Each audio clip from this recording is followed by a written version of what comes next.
দর্শক, আবহাওয়ার পূর্বাভাসে আজ ও কালের মধ্যে স্বস্তির তেমন কোনো মেলার আশা নেই। তাই ঘর ঠান্ডা রাখার যন্ত্রপাতি কেনার দিকে ঝুঁকছে সাধারণ মানুষ। চাহিদার কারণে বেড়েছে চার্জার ফ্যান সহ ইলেকট্রনিক সামগ্রীর দাম।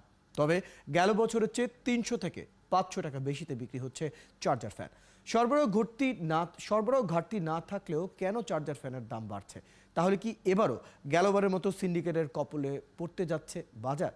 আলাপে যেতে চাই এই বিষয়ে। সাথে আছেন বাংলাদেশ ইলেকট্রিক্যাল মার্চেন্ডাইজ ম্যানুফ্যাকচারার্স অ্যাসোসিয়েশনের BMM এর পরিচালক মোহাম্মদ সোহেল।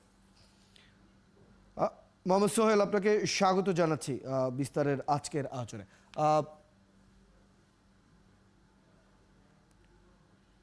বেশ লম্বা সময় যাবত এই আপনার সাথে সংযুক্তি স্থাপন করার চেষ্টা করছিলাম। আপাতত আমরা আপনার সাথে ফোনেই যুক্ত হচ্ছি। মোহাম্মদ সোহেল, অবশ্যই আপনি আমাকে শুনতে পাচ্ছেন? জি, প্রথমে আপনার কাছে জানতে চাই, বাজারে কি সংকট রয়েছে? সাম্প্রতিক সময়ে কিন্তু আমরা দেখছি বাজারে চার্জার ফ্যান, এসি সহ ইলেকট্রনিক যে সামগ্রী সেটির দাম বাড়ছে, কি বলবেন? হ্যাঁ, এই মুহূর্তে আমি মনে করি যে আপনার চার্জার ফ্যানের কোনো সংকট নেই। কারণ হচ্ছে চার্জার ফ্যান আপনার এই কি অন্য টাইমে খুব কম হচ্ছে। কারণ হচ্ছে আপনার এবারে কিন্তু আগের মতো লোডশেডিং নাই। আমি সরকারকে অসংখ্য ধন্যবাদ দিব এই জন্য যে সরকার মোটামুটি ঢাকা শহরের ভিতরে আপনার লোডশেডিংটা মোটামুটি নাই বলতে চলে।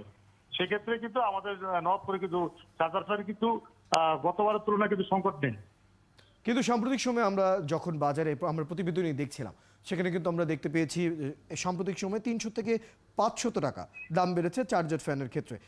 আপনি কি মনে করেন এই যে দাম বাড়তির যে পরিস্থিতি, সেটি কি চাহিদার কারণে, নাকি সরবরাহ সংকট রয়েছে, নাকি অন্য কোনো কারণ রয়েছে?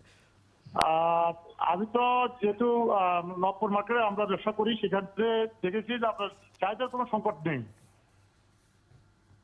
দামের বিষয়ে কি আমি জানতে চাচ্ছি যে কি পরিমাণ সরবরাহ কি অবস্থা রয়েছে, যে পরিমাণ চাহিদা রয়েছে সেই পরিমাণ কি সরবরাহ দেওয়া সম্ভব হচ্ছে?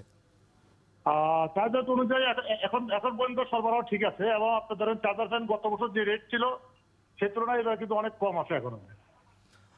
গত বছর তো আমরা দেখেছিলাম মূলত যে কারণ আমরা দেখতে পাচ্ছিলাম, বলা হচ্ছিল ডলার সংকটের কারণে বা এলসির যে বিষয়গুলো রয়েছে, এলসি সিস্টেমের যে বিষয়গুলো রয়েছে, সেই কারণে গতবার কিন্তু আমরা 2 থেকে 2,500 টাকার পণ্যগুলো, ফ্যান বলি, চার্জার ফ্যান বলি বা এই ধরনের পণ্যগুলোকে আমরা 7 থেকে 8,000 এমনকি 9,000 পর্যন্ত কিন্তু পৌঁছতে দেখেছিলাম।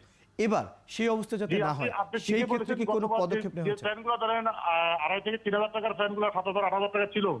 এবার কিন্তু এই মুহূর্তে কিন্তু আপনার পাইকারি বাজারে কিন্তু আমাদের 12 ইঞ্চি ফ্যানগুলো 2,600-2,700 টাকা সেল হচ্ছে। আমরা মনে করি যে এবার প্রাইসটা ঠিকই আছে।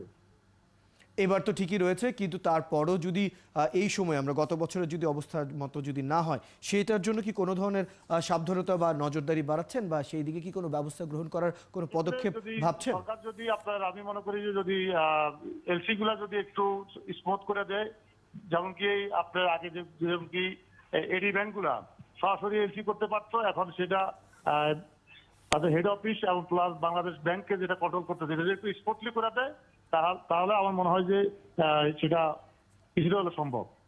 একদম শেষ একটা প্রশ্ন আপনার কাছে জানতে চাই। ব্যবসায়ীদের যে একটি চক্র রয়েছে, যেটার বিরুদ্ধে এর আগেও সিন্ডিকেটের নানা ধরনের অভিযোগ উঠেছিল, এবং তারপরে আমরা দেখেছি ভ্রাম্যমাণ আদালত নানা ধরনের নজরদারি বাড়ানোর একটি কার্যক্রম গত বছর নিয়েছিলেন। এই বছরও সেই বিষয়টি নিয়ে তারা ভাবছেন। এই বিষয়টি নিয়ে আপনার মতামত জানতে চাই। আমি মনে করি যে এই বছরে এই ধরনের কিছুর প্রয়োজন নেই। কারণ হচ্ছে যারা আমরা ব্যবসায়ীরা যারা নেতৃত্ব দিচ্ছি, ব্যবসায়ী নেতারা যারা নবাবপুরে আছি, এমনকি বাংলাদেশ ইলেকট্রিক্যাল অ্যাসোসিয়েশন, তারপরে Bangladesh electrical merchandise manufacturers association, এগুলো আমরা BCCI এর মাধ্যমে আমরা কিন্তু এগুলো মনিটরিং করছি। সেক্ষেত্রে আমি মনে করি যে আপাতত এগুলোর প্রয়োজন মনে হয় নেই। আমরা আশা করব আপনাদের নজরদারির কারণে এবং এছাড়া অন্যান্য কর্তৃপক্ষ যারা রয়েছে তাদের কারণে এবার হয়তো আমরা গত বছরের মতো দাম বৃদ্ধি দেখব না, এবং সাধারণ মানুষ সহজে তাদের প্রয়োজনীয় পণ্য কিনতে পারবে। ধন্যবাদ মোহাম্মদ সোহেল সময়টুকু আজ আমাদেরকে দেওয়ার জন্য। দর্শক, আমাদের সাথে যুক্ত হয়েছিলেন Bangladesh electronics merchandise manufacture association অর্থাৎ BIMM এর পরিচালক মোহাম্মদ সোহেল। তার সাথে কথা বলছিলাম দেশে বর্তমানে যে ইলেকট্রনিক্স পণ্য অর্থাৎ এসি, চার্জার, ফ্যান, এগুলোর যে দাম বাড়ছে সেই বিষয়গুলো নিয়ে।